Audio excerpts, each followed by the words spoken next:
Micro finance ಕಂಪನಿಗಳ ಕಿರುಕುಳಕ್ಕೆ full break. Police ಇಲಾಖೆಯಿಂದ guidelines ಬಿಡುಗಡೆ.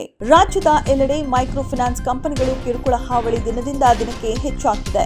ಈ ವಿಚಾರವನ್ನ ರಾಜ್ಯ ಸರ್ಕಾರ ಗಂಭೀರವಾಗಿ ಪರಿಗಣಿಸಿದ್ದು, ಇದೀಗ ರಾಜ್ಯ ಪೊಲೀಸ್ ಇಲಾಖೆ ಹಿರಿಯ ಅಧಿಕಾರಿಗಳು ಸಭೆ ನಡೆಸಿ ಮತ್ತಷ್ಟು ಅಂಶಗಳ ಒಳಗೊಂಡ ಕೆಲ ಗೈಡ್ಲೈನ್ಗಳನ್ನ ಬಿಡುಗಡೆ ಮಾಡಿದ್ದಾರೆ. ಹಾಗಾದ್ರೆ ಅದ್ಯಾವ ಗೈಡ್ಲೈನ್ ಅಂತೀರಾ? ಹೇಳ್ತೀವಿ ಕೇಳಿ.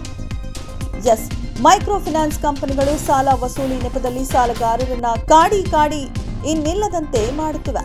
ಸುಮಾರು ಜನರ ಪ್ರಾಣಕ್ಕೆ ಕಂಟಕವಾಗಿವೆ. ಸಾಲ ನೀಡಿ ವಾಪಸ್ಸು ಹಣ ಕಟ್ಟದೇ ಇದ್ದಾಗ ಜೀವ ಹಿಡುವ ಇಂತಹ ಫೈನಾನ್ಸ್ ಕಂಪನಿಗಳಿಗೆ ಕಡಿವಾಣ ಹಾಕಲು ರಾಜ್ಯ ಸರ್ಕಾರ ಮುಂದಾಗಿದ್ದು, ಕಾನೂನು ತಿದ್ದುಪಡಿಗೆ ತುರ್ತಾಗಿ ಸುಗ್ರೀವಾಜ್ಞೆ ರೂಪಿಸಲು ಮುಂದಾಗಿದೆ. ಈ ನಡುವೆ ಪೊಲೀಸ್ ಇಲಾಖೆ ಕೂಡ ಮೈಕ್ರೋ ಫೈನಾನ್ಸ್ ಕಂಪನಿಗಳ ಕಿರುಕುಳಕ್ಕೆ ಕಡಿವಾಣ ಹಾಕುವ ನಿಟ್ಟಿನಲ್ಲಿ ಡಿಜಿಪಿ ಅಲೋಕ್ ಮೋಹನ್ ನೇತೃತ್ವದಲ್ಲಿ ನಿನ್ನೆ ಹಿರಿಯ ಅಧಿಕಾರಿಗಳು ಸಭೆ ನಡೆದಿದೆ. ಮೈಕ್ರೋ ಫೈನಾನ್ಸ್ ಹಾವಳಿ ತಡೆಗಟ್ಟುವ ಕುರಿತು ಕೆಲವು ವಿಚಾರಗಳ ಬಗ್ಗೆ ಚರ್ಚೆ ನಡೆಸಿದ್ದಾರೆ.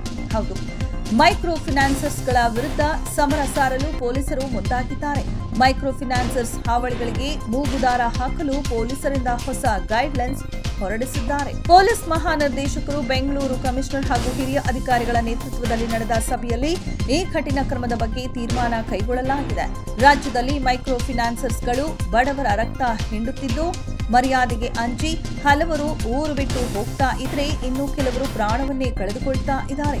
ಹಾಗಾಗಿ ಮೈಕ್ರೋ ಫೈನಾನ್ಸರ್ಸ್ಗಳ ವಿರುದ್ಧ ಕ್ರಮ ಕೈಗೊಳ್ಳುವಂತೆ ಸಂಬಂಧಪಟ್ಟ ಪೊಲೀಸರಿಗೆ ಹಿರಿಯ ಅಧಿಕಾರಿಗಳಿಂದ ಒಂದಷ್ಟು ಅಂಶಗಳನ್ನು ಒಳಗೊಂಡ ಹೊಸ ಗೈಡ್ಲೈನ್ ಬಿಡುಗಡೆ ಮಾಡಿದ್ದಾರೆ.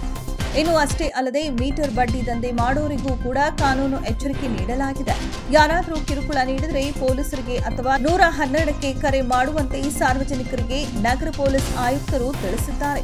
ಒಟ್ನಲ್ಲಿ ಮೈಕ್ರೋ ಫೈನಾನ್ಸ್ ಹೆಸರಲ್ಲಿ ಜನರಿಗೆ ಹಣ ನೀಡಿ ಕಿರುಕುಳ ನೀಡುತ್ತಿರೋ ಕಂಪನಿಗಳಿಗೆ ಬಿಸಿ ಮುಟ್ಟಿಸುತ್ತಿದ್ದಾರೆ ಪೊಲೀಸರು.